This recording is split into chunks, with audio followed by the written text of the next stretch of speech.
All right, we're back here and we're joined by Andrew Collins. My name is Jake Fox. You're listening to Black Tower Radio on 1040 AM, 92.1 FM, WYSL in Rochester, New York.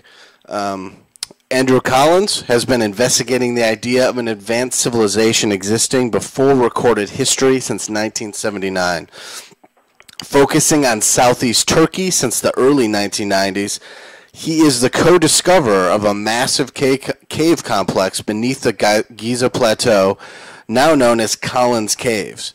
The author from The Ashes of Angels, Gods of Eden, The Cygnus Mystery, and Gateway to Atlantis. He lives in Essex, England. Today we will be discussing his latest book, Gobekli Tepe, Genesis of the Gods. Welcome to the show, Andrew. Good evening to you. Is it evening there yet, or is it still afternoon? We are early evening. It's 5 p.m. Okay, good. Thank you for being on here, and thank you for, for inviting me to talk about the book. Obviously, it's something which is far more than a book. It's something which I've been trying to get to the bottom of ever since the discovery of Gobekli Tepe in the mid-1990s.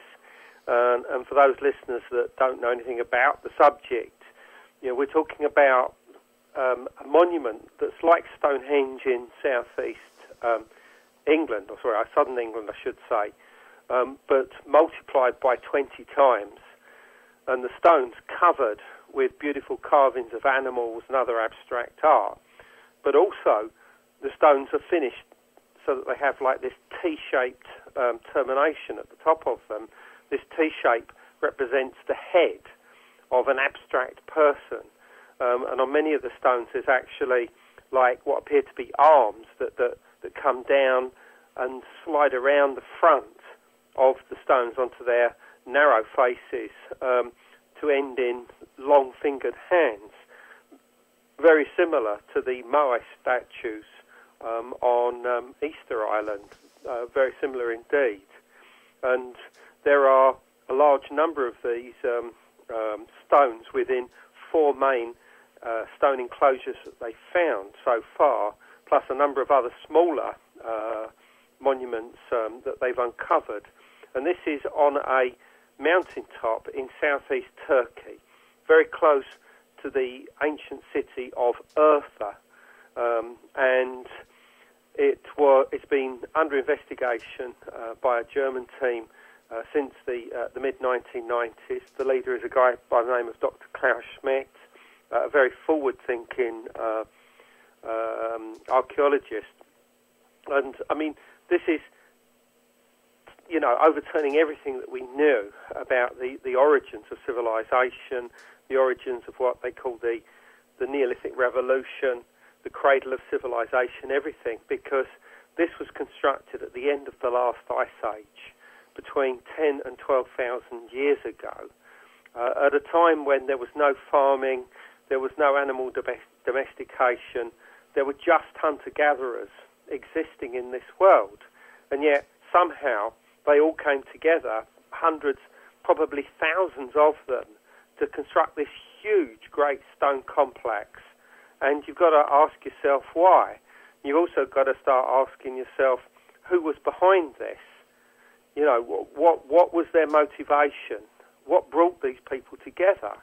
And the answer seems to be that these people were living in an age which had seen an incredible cataclysm take place in the world, one that science is only beginning to recognize today, which seems to involve a comet which would have appeared in our inner solar system, perhaps passed around the sun, and then on the way out fragmented into hundreds and thousands of pieces that then peppered the Earth, creating the most incredible firestorms that swept around the Earth, creating a nuclear winter, as we would call it today, where the sun and the moon would have been invisible for an extremely long period of time. Then there would have been acid rains falling. Afterwards, And also, it would seem that these events triggered a mini ice age in its own right, which lasted for about 1,300 years, from about 10,900 BC through to around 9,600 BC. And it's just after this that Gobekli Tepe is constructed. And these cataclysmic events did not occur just in one single day or even in a single year. There's evidence that terrible things were going on, and wildfires and other things like this, for several hundred years. You know, this was a terrible time to have lived on Earth.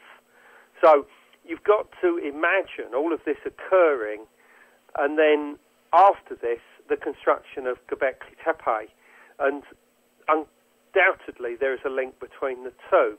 And it's my belief that the people in this region, and obviously in other parts of the world, who survived this cataclysm were suffering from something which visionary writer Barbara Hand-Clough refers to as catastrophobia, the fear of catastrophes. In other words, their ancestors have gone through one particular cataclysm. There's probably evidence that others, perhaps smaller, were occurring again and again, and they just wanted a way for these to stop.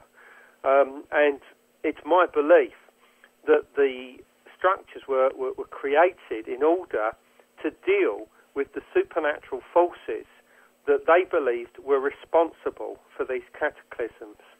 And what were these supernatural forces? Well, they were supernatural creatures that would have been believed to exist in a sky world or an otherworldly location that had some kind of effect upon the physical world. And all the evidence from the art at Gobekli Tepe and from myths and legends from Western Europe right the way through into Central Europe is that the main culprits were seen to be a sky wolf and a sky fox. The fox is one of the most commonest symbols found at Gobekli Tepe. It's there within the huge central monoliths at the centre of these stone enclosures, these twin central monoliths that look like gateways or portals to another world. I mean, quite incredible. And it's my belief that it was the duty of the person who we would refer to today as the shaman to quite literally leave this world in an altered state of consciousness and access the sky world, where they would confront, counter or appease these trickster figures in the form of a fox or a wolf, in order to try and ensure that no further cataclysms took place in this world. And this was something which I think required certain types of structure, something that they built again and again, because it would seem as if there were as many as 20 or 30 different enclosures created over a period of around 1,500 years. When one fell out of use, another one that had already been built would replace it, and then that one would be decommissioned and another one would be built. And this was going on, and those that were decommissioned were covered over with earth. And this went on right the way through from around 9,500 until around 8,000 BC. But then you start to say, well, hunter-gatherers are hunter-gatherers, that they go about their lifestyle doing their own thing, hunting animals and whatever, and supplying for their families and their social group. What would they have been doing, coming together, hundreds and thousands of them? I mean, who brought them together? And to me, the evidence suggests that they didn't do it on their own, that they had help from probably an incoming elite that looked different to them, was probably from another area of the Eurasian continent, and that they looked different. All the indications are from the myths and legends that seem to recalled the memory of what went on at Gobekli Tepe is that these people were very tall. They had long faces, long heads, and this is borne out by the type of tools that are found at Gobekli Tepe, because they can be traced back northwards into the area of Russia and Eastern Europe, as far west as the Carpathian Mountains, and belong to a particular culture who are known as the Swiderians. Now, the Swiderians is a name that many of your listeners probably have never heard of before, but these were an extremely advanced, they were probably the most advanced peoples on the whole of the European continent at this time. And it would seem as if they were present when this cataclysm took place, and when the mini ice age struck, they moved south and entered the area of what archaeologists refer to as Eastern Anatolia. Today it's modern-day Turkey, and that somehow they managed to convince the local people to band together to create places like Gobekli Tepe.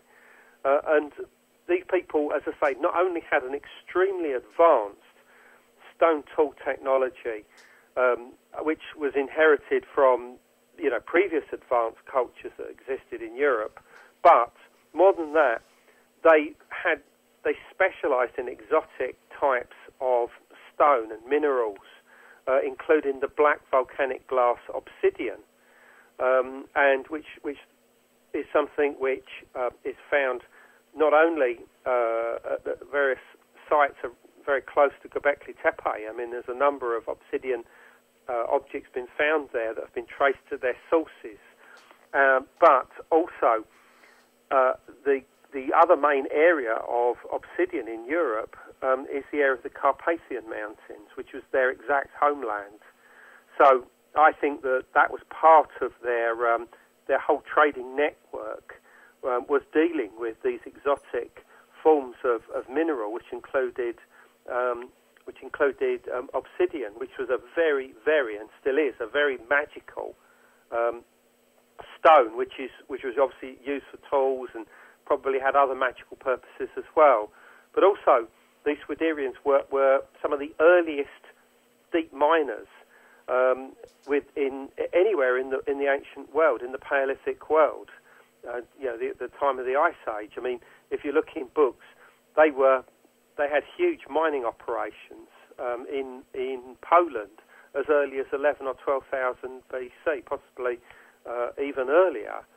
And this marks them out as entrepreneurs, as very advanced forms of hunter-gatherers that are not typical of what the mind might conceive of if you think of hunter-gatherers. So they're the people, and what I believe is that these people were remembered in myths and legends. Why were they remembered in myths and legends? Because there's strong evidence that they were very striking in appearance and very tall. They appear to have been long-headed. They appear to have striking facial features. As I say, that they're very tall. And there is evidence, and this is something I bring out for the first time, I believe, in this manner, that they could well have been hybrids between the Neanderthals, our distant cousins, and the anatomically modern humans that existed during the Paleolithic Age. Absolutely there is evidence of this. And now that we're finding more and more that a percentage of everybody virtually in the Eurasian continent has at least some small part of Neanderthal in them, the fact that in the past there were people kicking around who had a much stronger percentage of Neanderthal DNA within them, this absolutely makes total sense. So, those are the sort of things which I'm putting into, the book for the first time, and and it's very controversial, but this, I think, is the way things are going. Tell about its carvings. a little bit more. The carvings, well, there's, as I say, there's four main enclosures that have been found so far, with, as I say, a number of smaller ones. They are numbered A, B, C, and D, which is in the order of their uncovery. And in enclosure A, many of the stones are covered in snakes, which is why the archaeologists eventually ended up calling it the snake pillar building. And these snakes curl up and down the stones, beautifully carved in high relief or bas relief. And when I looked at this for the first time, I thought this is exactly what the shaman sees in altered states of consciousness. If you read accounts of, let's say, ayahuasca experiences, from shamans and experiencers in South America, for instance, you will read again and again that they see multitudes of snakes either crawling up and down people or crawling around gateposts or trees or something like this. And these snakes have the ability to communicate and to interact with the experiencer. Well, if you look at the stones at Gobekli Tepe, particularly within enclosure A, that's exactly what you see. These all snakes. I mean, to me, this is part of the visionary experience of the shaman entering into the altered state of consciousness and going into the sky world. Then you get to enclosure B. The enclosure A is rectangular in form, but enclosure B is the first of the big circular structures. And when I say circular, they're actually oval in shape. And here you have a series of stones pointing towards two huge, massive monoliths in the centre. And on the inner faces of both of these monuments are foxes that seem to be, they face the south, the direction that you approach these monuments, and they seem to be leaping up at the person as you approach, as if, you walk between the stones and they're almost attacking you in a way, which furthers this our whole idea, as I said, that they represent like the trickster that is encountered by the shaman once they reach the sky world. This is a reminder of exactly what they're going to encounter when they actually get there, as it were. And this fox is found also on the central pillars of enclosure C and in enclosures D. And moving on to enclosure C, for instance, here the structure is much, much larger. The stones, there's more stones. There was originally 12 in the outer circle, obviously a very cosmic number, celestial number relating to the sun and the moon, and you had two huge, great monoliths in the centre here. And this is arguably one of the oldest of all of the structures, but next to it is enclosure D, which is equally as large, about 15, 20 metres across, and they are absolutely incredible. That they are the most sophisticated of all of the structures found, and yet they are the oldest. They were constructed between 9,000 and 9,500 BC. There's no question that the most advanced, the most technologically finished of all of the monuments are the oldest, and that's something that's quite a puzzle, really, because why is it that the greatest technology is with the oldest structures? It's almost like this knowledge came in one big package onto this site, and it was used, and then very gradually, as the centuries rolled by, some of this was lost to the point where, when you get to the end of the building construction at Gobekli Tepe, which is around 8,000 BC, they're building enclosures no bigger than the size of a bathroom, and I mean it's bizarre, and the stones are no more than 3 or 4 feet tall, whereas the largest ones in enclosures C and D originally were 18.5 feet tall, perhaps 15 to 20 tons apiece. You know, it's absolutely remarkable. I mean, as to other animals that you find there, both in bas relief, but also in 3D. Some of them are actually carved in 3D on the front narrow edges of stones. You get everything from boars to different types of oxes, to snakes, to insects, to a variety of different birds, from the crane to flightless birds. There's possibly even images of the dodo there, or some bird that looks remarkably like the dodo. And, of course, there are images of vultures. Vultures is one of the primary symbols of the cult of the dead in the early Neolithic world of Southwest Asia. And it was a bird that was associated very strongly with the act of excarnation. This is the defleshing of human carcasses for their disposal.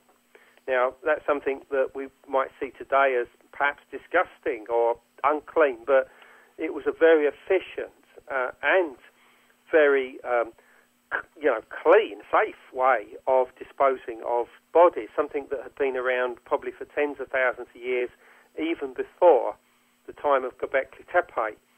And what would happen is that they would put the bodies on probably wooden platforms. The birds would come down, peck them clean. The remaining bones would then be collected up and interred in what are known as secondary or disarticulated burials. And very often the skull would be removed and used for oracular purposes, in other words, for communication. Well, we seem to have hit a snag here. Some technical difficulties. Andrew has fallen off here, unfortunately. Yeah, and we're back. We had some technical difficulties there, but I'm Jake Fox. This is Black Tower Radio. We're still on 1040 AM, 92.1 FM. WYSL in Rochester, New York. We're here with Andrew Collins talking about his book, Gobekli Tepe, Genesis of the Gods. So let's get into who built Gobekli Tepe and when exactly. Well, the actual date of the construction of Gobekli Tepe is not in dispute. We have radiocarbon dating evidence that suggests a construction period between 8,000 and 9,500 BC. Plus, the type of tools that are found at Gobekli Tepe can be compared with other sites where dating has also been achieved through radiocarbon dating and other types of dating procedure. So, there can be no doubt about that. Now, this is, as I said, right at the end of the last ice age. And as to who actually constructed it, well, in my opinion, it was the local people, those that inhabited the area of southeast Anatolia at this period. Already there were various other much smaller settlement sites in the region which pre-existed Gobekli Tepe. And although some of them used stone pillars and things like this occasionally with a little bit of carving and art, it was certainly not of the same type of construction at Gobekli Tepe. Whatever was going on was supersized. That's the best way of seeing the monumental architecture going on at Gobekli Tepe. Something big and different was occurring there. And as I previously have stated, it's quite clear that the most technologically sophisticated monuments are the oldest there and the largest, and that very gradually over a period of time the building construction got simpler and simpler. But as I said, I don't believe that the local people just came together and did this off their own backs. I believe that there was some kind of ruling elite involved, and that they almost certainly came in from the north and were groups of Swiderian hunters, mineralists, tool manufacturers, traders, who came in and took over the show. Now, why did they move south? Because during this mini ice age, which lasted for 1,300 years and is known to science as the Younger Dryas event, obviously the climate changed dramatically, the temperatures dropped, and peoples were migrating towards the south. So there's every reason why new peoples could have been entering southeast Anatolia, modern Turkey, at this time, and I think that's exactly what happened. I know the Watchers in the Book of Enoch were in this area of southeastern Turkey. Is there any connection, in your opinion, of the Watchers to this structure?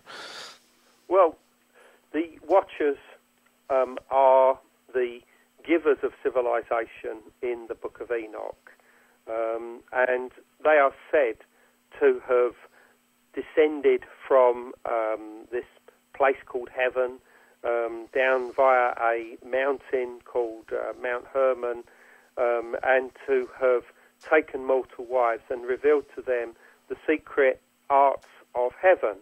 And many of those secret arts seem to reflect the very firsts for humankind, which took place in southeast Anatolia, which is the cradle of civilization, the place where the Neolithic Revolution began, around 9,000, 9,500 BC, the very time of the construction of Gobekli Tepe. And I think that there is good evidence to suggest that the ruling elite involved with Gobekli Tepe have been remembered in myth and legend as the Watchers. The Watchers were seen to be extremely tall. They were said to have faces like vipers or snakes, which to me has always suggested very long faces. They had very pale complexions, as if they might have come from a more northerly latitude. They had striking eyes, and they were obviously very striking in appearance. Plus, just on the plain below Gobekli Tepe is the ancient city of Haran. Now, this city is 10,000 years old. I mean, the earliest mounds of occupation there go back to 8,000 BC. And this city, by the time you get to Roman times, is occupied by a people known as the Sabians. And they were moon worshippers. They also venerated the stars, the planets, but they saw the north in particular as the place of the primal cause, the place of God, the place where life comes from and returns to in death. And this is very interesting because at Gobekli Tepe, all of the main enclosures would seem to be focused towards the north, so that the person enters from the south and goes within them, walks between the huge, great twin monoliths in the centre and faces towards the north. There's even stones with holes that allow you to see through the wall towards the northern horizon in the largest of the enclosures, making it clear that they too were looking at some celestial body on the northern horizon. Now, I suggest this is the constellation of Cygnus, the celestial bird or swan, which is placed directly on the Milky Way at a spot which was always seen as the place of entry and exit to the sky world through cultures right the way across the Eurasian continent, even into the North American continent. And it would seem that the same ideas were present at Gobekli Tepe. But going back to the original statement about the Watchers, and coming on, the reason why I mention Haran here is that there's a story about one of the founders of Haran a Hebrew figure by the name of Canaan, and it said that he uncovers this stone stela or pillar, perhaps like the ones at Gobekli Tepe, on which was written the secret astronomy, or the astronomy of the Watchers, and that this knowledge becomes the teachings, the wisdom and the knowledge of the Chaldeans. And the Chaldeans is another name for the people of Haran. So to me, this is firm evidence that the Watchers were in this area. The other interesting thing is that the big city close to Gobekli Tepe, which today is Urfa, or more properly Shanli Urfa, also had a very early proto-Neolithic site, settlement site, which was part of the same culture as Gobekli Tepe. And, I mean, various monuments of bits and pieces and statues have been found there. And what's interesting is that one of the foundation legends of Urfa says that it was actually made by this figure called Hawa, who was the son of the serpent. Now, this is almost exact terminology as the Watchers in the Book of Enoch and other so-called Enochian material. So what it's almost suggesting is that Urfa was originally founded or built by the Watchers themselves. So yes, the Watchers are very firmly linked with Gobekli Tepe and the Gobekli builders. But more importantly, if the Gobekli builders were the Swiderians, and the Swiderians included human hybrids, then the Watchers are actually human hybrids.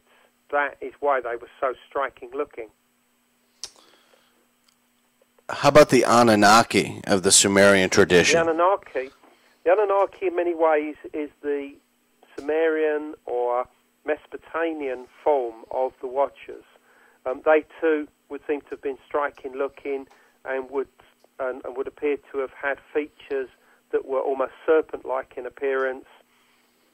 And it was said that the Anunnaki were born within something known as the Dooku Mound.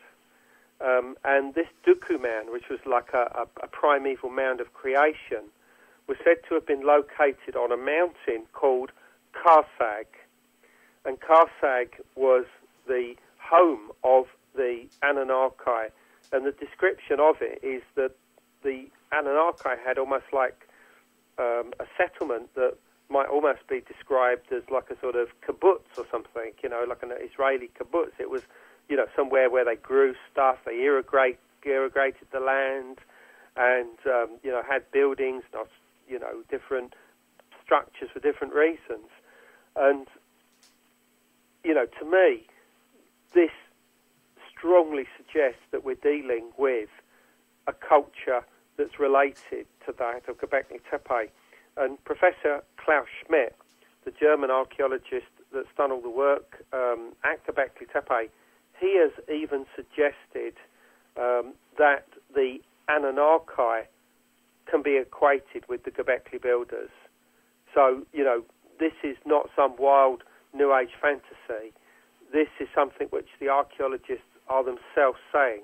So the Anunnaki, and almost certainly the Watchers, are a memory of the builders of Gobekli Tepe, and that when you look on the stones, at the stones, the pillars, the T-shaped pillars, which are meant to represent probably the ancestors of the Gobekli builders, then by looking at them, you might as well say to yourself that you are looking at representations of the Watchers and the Anunnaki.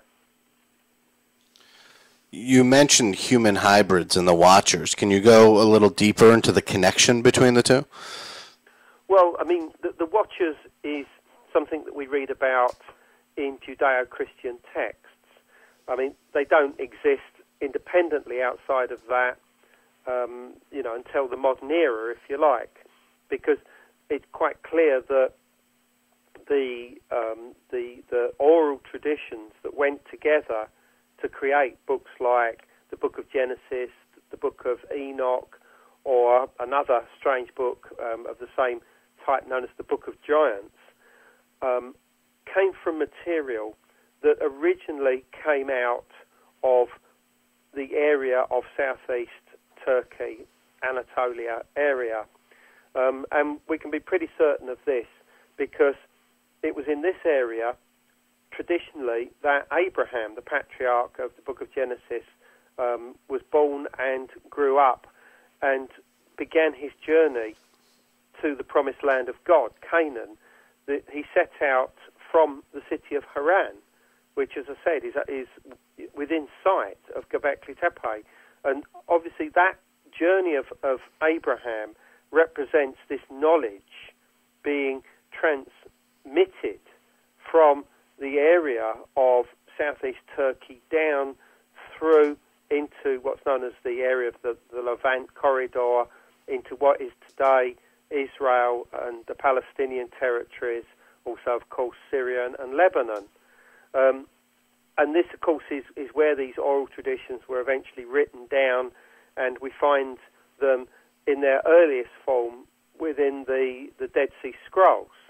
And the earliest forms of those go back to probably 200 to 300 BC. So what we can say is that the accounts as found in these books of the Watchers and their offspring, the Nephilim, remember they're also known as the Elohim, the sons of God, are almost certainly a memory of what was going on during a much earlier age in the area of southeast Turkey or Anatolia. And this is the area of Gobekli Tepe. And the fact that you've got these incredible stone monuments there, which are unique and must have had an incredible impact upon everything that was going on in the area, particularly the introduction of farming, which seems to have come as a result of the building of these huge religious base structures, which would have necessitated an infrastructure of people involving many hundreds, if not thousands of people who were building, maintaining them, obviously the priests and everybody's families. And that's not to mention, obviously, the pilgrims who presumably would have come from different parts of the region at certain times of the year, perhaps for big ceremonies and festivals. All of these people had to be fed, and it would seem to be for this reason that agriculture was introduced on a wide scale. And indeed, the oldest DNA evidence for the wheat that we use today for bread and beer and cakes and pasta and whatever else can be traced back to a wild form of wheat known as einkorn, which grew on the side of a mountain known as Karaja Dar, which is within sight of Gobekli Tepe. That is where the Neolithic Revolution began. There's no question about this at all. And almost certainly that occurred because of the presence of Gobekli Tepe in this area. So this is the foundation point of our entire civilization. I mean, that's not to say that other things were not going on, let's say, in China or North America or whatever. I mean, they've obviously got their own stories to tell. But as far as us, in the Western world, most of us having been brought up with one or other of the monotheistic religions, where we are born and bred with the stories of the Garden of Eden and Adam and Eve and, all these early stories of the Bible or the Quran or whatever. This is the true roots of all of that. The Garden of Eden is in the very area of Gobekli Tepe. Even Klaus Schmidt, the archaeologist working at Gobekli Tepe, has linked the temples there with the Garden of Eden. So this is the foundation point of it all. So that's why we know that the Watchers are linked with it. I mean, the Watchers are human angels, and those human angels were associated with the terrestrial paradise. That terrestrial paradise is also known as the Garden of Eden. And the Garden of Eden was located where the four rivers of paradise take their rise. And those four rivers can be traced back to an area which is around 150 miles to the east of Gobekli Tepe. But one of those rivers, the Euphrates, passed very close to Gobekli Tepe itself. So we're in the right ballpark here. There's no question, that this is the foundation. This is the cradle of civilization, our civilization. But obviously you have to start asking yourself, where did the knowledge and wisdom come from to create Gobekli Tepe?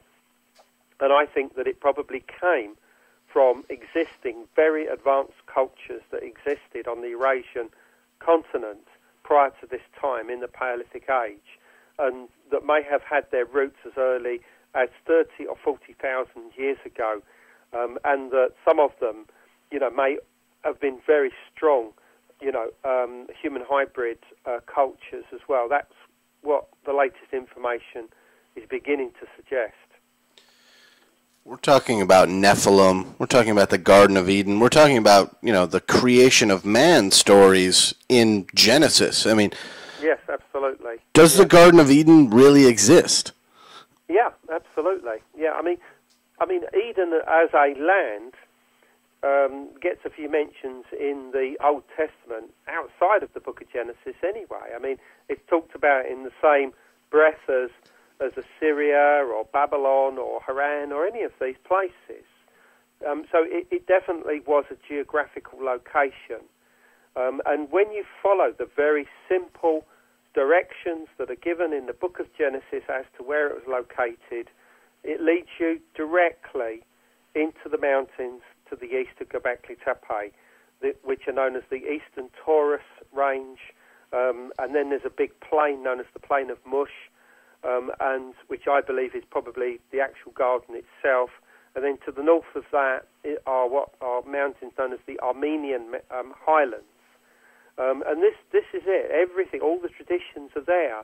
And not only that, but it would seem as if amongst the Armenian church, who had a large number of monasteries in this area, they were fully aware that this was the Garden of Eden. In fact, I was actually, led to a monastery, or the remains now, of a monastery in southeast Turkey on the northern slopes of the Eastern Taurus Range, which overlooks the Plain of Mush, which is my candidate, for the actual garden itself, through which the river Euphrates flows right in front of you.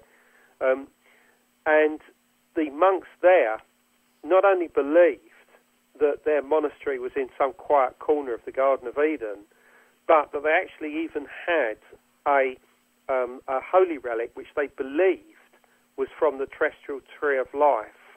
And they also manufactured, in association with this, an earthly form of the so-called oil of mercy. And this was the oil that was said to naturally ooze from the heavenly tree of life, that was supposedly, gave immortality to any living being or thing that came into its proximity. And it was that, supposedly, that kept alive Adam and Eve before they were kicked out of the terrestrial paradise and went to live, in their own world, so to speak. But no, there's no question that if you have to look for a geographical location for the Garden of Eden, it is in eastern Turkey. Quite clearly over the years, over the centuries, lots of people have come up with their own theories about where the Garden of Eden is. Some have suggested it's in southern Iraq. Some have suggested that it's in Saudi Arabia. Some people have suggested it's at the North Pole, or in darkest Africa. But if you follow the simple clues in the Book of Genesis, it leads you straight to eastern Turkey, somewhere that was known until 1915 as basically Armenia. Basically, it was part of historical Armenia. But now, obviously, it's a part of the country we know as Turkey. So, was Eden the real home of the Watchers? Sorry, what? Eden, absolutely, yeah. if you read the accounts of these angels, that they guard the Garden of Righteousness, and they guard the entrance to it. They're allowed access to it. They are in the proximity of it. The mountain of God is associated with the angels, and although the first thought you get when you think of angels is beings with wings, if you read the earliest account of the angels in the Book of Enoch, they haven't got wings. In fact, some of the accounts strongly suggest that they're wearing cloaks of feathers. They are shamans. You know, they are almost certainly part of some kind of elite, ruling elite, where the shamans would wear cloaks of feathers, dark iridescent feathers, probably those of vultures. And I believe this is a memory of the shaman involved in the cult of the dead, the cult of the vulture, in the very early Neolithic period in the area of southeast Anatolia, southeast Turkey. You know, I think there is strong evidence for this, and if you look into this in great detail, the more and more this seems to make sense. There's an article in the Daily Mail today talking about a book made for NASA, suggesting that ancient rock art could have been created by extraterrestrials. In the article, it states, in one section, for example, William Edmondson from the University of Birmingham considers the possibility that rock art on Earth is of extraterrestrial origin. And quoting him, we can say little, if anything, about these patterns, of what these patterns signify, why they were cut into rocks, or who created them, he writes. For all intents and purposes, they might have been made by aliens. I mean, the book is titled Archaeology, Anthropology, and Interstellar Communication. It was edited for NASA by Douglas Vakoch, Director of Interstellar Message Composition at the SETI Institute. I mean, there's been a lot of mainstream media coverage of aliens lately. I mean, do you think they're inching us towards disclosure, like preparing us psychologically for the existence of space aliens? Well, I'll be perfectly honest. This is the first that I've heard of this story, and I shall certainly probably get a copy of that book, because I'd be very interested to see what academics have to say on the subject. I mean, we know that the idea of ancient aliens has been with us since the late 1960s with the works of Eric von Daniken and other mysteries writers, Raymond Drake, Peter Cosimo, people like this in the 1970s.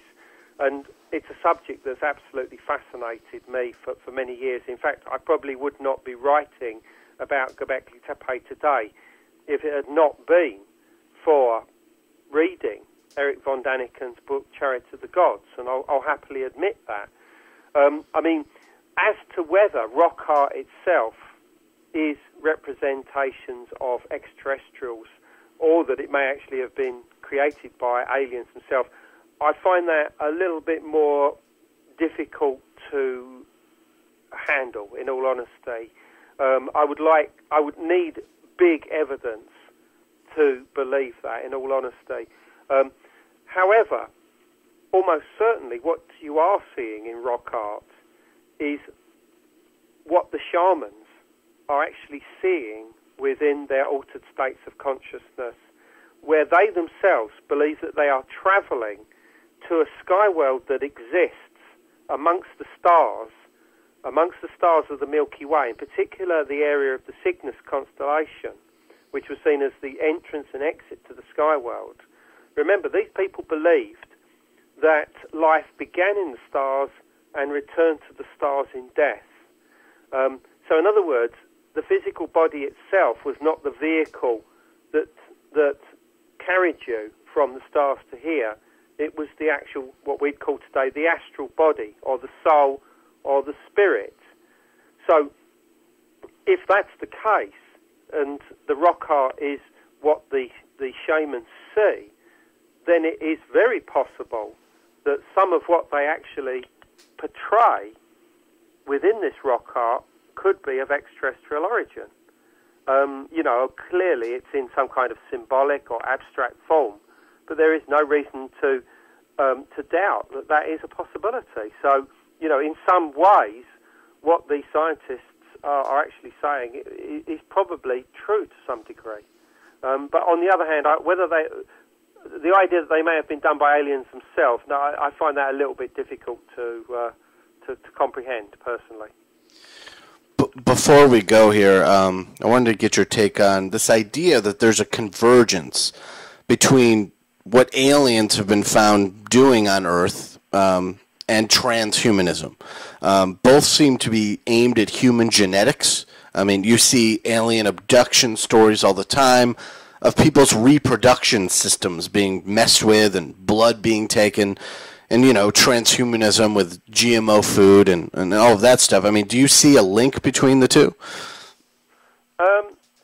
Well, I mean, the other area of my research is UFOs. I did a book called Light Quest, which came out a couple of years ago, and what that shows is that alien abductions are almost certainly multidimensional events, encounters with light forms and objects that radiate extremely powerful electromagnetic fields, which quite literally warp reality and can shift you into alternative bubble universes where you can interact with these intelligences of a non-human nature for a time, and they can do what they like with you, and everything's real, and then you're almost sort of regurgitated out and back onto the earth with this very strange tale to tell afterwards, but with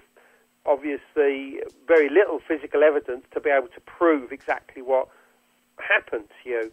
So these experiences are real, but what their objectivity is, I don't know. But all I do know is that the art of Gobekli Tepe is truly alien in appearance.